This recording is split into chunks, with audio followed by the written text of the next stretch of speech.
Ayushman Bharat card जाते बनाओ। PMAY Gujarat select करो।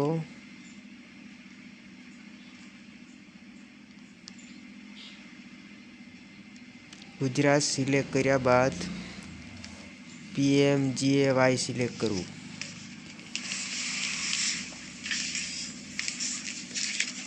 ये सिलेक्ट कर्या बाद फैमिली आईडी नंबर एटले कि रेशन कार्ड नंबर दाखल करवो।